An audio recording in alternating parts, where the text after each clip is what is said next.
আজকে নিয়ে এই জায়গাটায় তিনবার আসলাম। প্রথম 2বার যখন এসেছিলাম একটু একটু ভয় লেগেছিল, সত্যি কথা বললাম।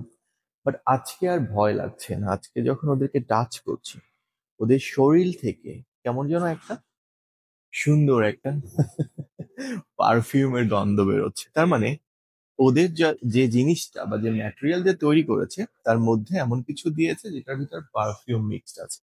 কাছে আসলে একটা পারফিউমের গন্ধ এখান থেকে পাচ্ছি। আর ছোটবেলা থেকে আমার একটা অভ্যাস ছিল, যেখানে ভয় পেতাম সেখানে ভয়টা কাটার আগ মুহূর্ত পর্যন্ত কয়েকবার যেতাম। এখন বড় হয়ে অভ্যাসটা চেঞ্জ করতে পারিনি। এটার পাশেই আমার গাড়ি পার্ক করে রেখেছি। আর যেহেতু জায়গাটা ফ্রি এন্ট্রি, মিউজিয়াম ছোটখাটো, তো ভাবলাম আজকেও যাই। আজকে আর ভয় লাগছে না। যাই হোক, তোমাদের কয়েকটা প্রশ্নের উত্তর দিয়ে ছোট্ট একটা কথা বলে ভিডিওটা শেষ করি। আমার খুব প্রথম দিকে কিছু ফলোয়ার আমাকে 4-5 জন প্রশ্ন করেছেন ফেসবুক কন্টেন্ট মনিটাইজেশন নিয়ে অথবা সোশ্যাল মিডিয়ার ইনকাম নিয়ে। তার মধ্যে একটা নাম বলেই ফেলি, সিমি। আপনি প্রায় আমাকে প্রশ্ন করেন, ধন্যবাদ আপনাকে। আপনি লিখেছেন যে ভাইয়া, সোশ্যাল মিডিয়া থেকে বা ফেসবুক থেকে কিভাবে ইনকাম করতে পারি একটু বলবেন। দেখেন সিমি, সত্যি কথা বলতে আমি যখন ফেসবুকে পেজটা শুরু করেছি তখন ইনকামের উদ্দেশ্যে আসলে করিনি। বাট আপনাদের ভালোবাসায় এখন ইনকাম করছি, সত্যি কথা। ফেসবুক থেকে ইনকাম পাচ্ছি, বা ইউটিউব থেকেও, যেটাকে সোশ্যাল মিডিয়ার ইনকাম বলে। যেহেতু প্রতিদিন একটা করে ভিডিও দেই বা ছবি দেই বা একটা করে পোস্ট দেই, আর সব কাজেই যদি আপনার মনোযোগ থাকে, তখন একটা সময় সেখানে গিয়ে আপনি একটু হলেও সফলতার মুখটা দেখতে পারবেন। যদিও আমার ইনকামের উদ্দেশ্য এটা ছিল না, যেহেতু আমি আমেরিকাতে থাকি, বড় একটা দেশে থাকি, হয়তো এর চেয়ে অন্য কাজ করলে অনেক বেশি ইনকাম করতে পারতাম এই সময়টা অন্য জায়গায় দিয়ে। তারপর শখের বসে, যেহেতু কথা বলতে ভালো লাগে, তাই হয়তো এই জায়গাটা থেকে এখন হয়ে গেছে ইনকাম শুরু। আপনাদের ভালোবাসা ইনকাম না দিয়ে আমাকে পারেন। ফেসবুকে কাজ করতে হলে বা ইউটিউবে কাজ করতে হলে বা সোশ্যাল মিডিয়াতে কাজ করতে হলে আপনাকে প্রতিদিন নিয়মিত অ্যাটলিস্ট 1 ঘন্টা এই সোশ্যাল মিডিয়ার জন্য দিতে হবে। একটা পোস্ট অথবা ছোট একটা রিল অথবা একটা ছবি আপলোড দিতে হবে আনটিল আপনি মনিটাইজেশন পাওয়ার আগে পর্যন্ত। আর যখন মনিটাইজেশন পেয়ে যাবেন বা আপনার কিছু ফলোয়ার হয়ে যাবে, অটোমেটিকলি প্রতি মাসে কিছু না কিছু ইনকাম আপনার এখান থেকে আসবে। নাম্বার 2, আরেকজনের প্রশ্ন, যাই নাম না বলি। আপনি বলেছেন আমার পেজটা মনিটাইজেশন হয়েছে কিনা। হ্যাঁ, আমার পেজ আপনাদের দোয়ায় অনেকদিন আগেই মনিটাইজেশন হয়েছে এবং ইনকামও করছি, ইনশাআল্লাহ। নাম্বার 3, নাম্বার 3, ভাইয়া আপনার হোম ডিস্ট্রিক্ট কোথায়, বাংলাদেশের কোথায় আপনার বাড়ি?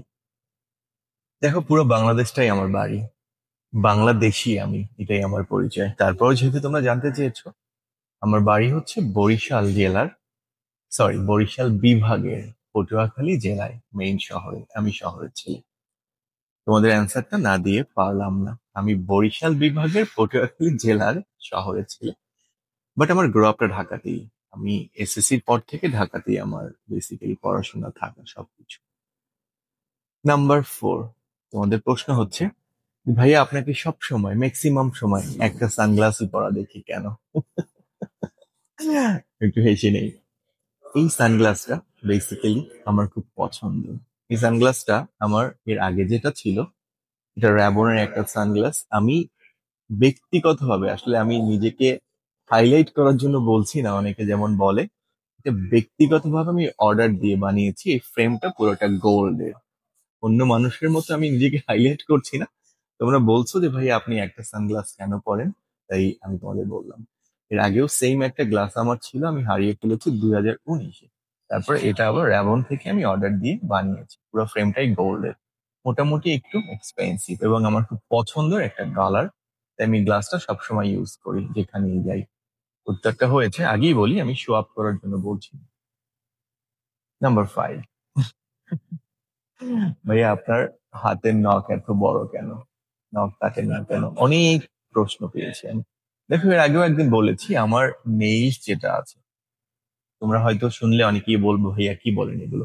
আমি আসলে ছোটবেলা থেকেই কখনো এটা কাটতে পারি না বা কাটতে শিখিনি। আমার স্কিনটা কেটে ফেলি কাটার সময়। আমার ছোটবেলাতে আমার একটা বোন ছিল, মনি আপু। ওই ম্যাক্সিমাম সময় কেটে দিত। বড় হওয়ার পর ঢাকাতে পার্লার পার্সোনা ছিল একটা সময়, তখন আমি প্রতি 15 দিনে একবার ওখানে যেতাম, বা 1 মাসে 2বার যেতাম।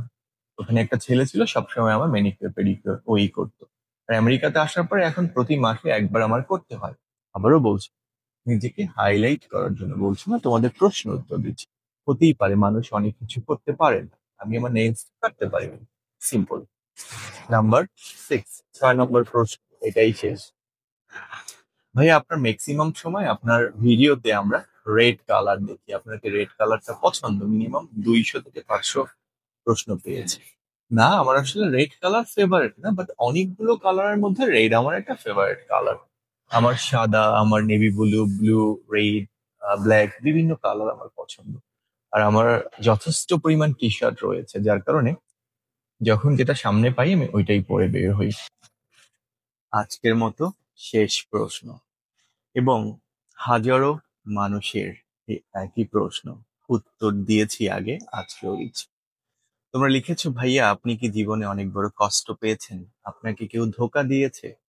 কিংবা আপনার মনে কি অনেক কষ্ট, আপনার হাসির মধ্যে কষ্ট কষ্ট ভাবটা থাকে? একটাই উত্তর, জেনে নাও, এই পৃথিবীতে লাখো মানুষের মাঝে আমি একজন সত্যিকারের সুখী মানুষ। আমার কোনো দুঃখ নেই, কেউ কখনো আমাকে কোনো কষ্ট দেয়নি, কখনো প্রেম করে ব্যর্থ হয়নি। একদম মানে সোশ্যাল মিডিয়ার সামনে বলছি, জীবনে কেউ কখনো আমাকে দুঃখ দেয়নি, দুঃখ পাইনি। কিন্তু আমার দুঃখ নিয়ে কথা বলতে ভালো লাগে, দুঃখ নিয়ে কন্টেন্ট করতে ভালো লাগে, দুঃখ নিয়ে লিখতেও ভালো লাগে। তাই শুধু মাঝে মাঝে দুঃখের কথা বলি। ক্লিয়ার হয়ে নাও, ওকে? প্রশ্নের উত্তর পর্ব এখানে শেষ। ভালো থেকো সবাই।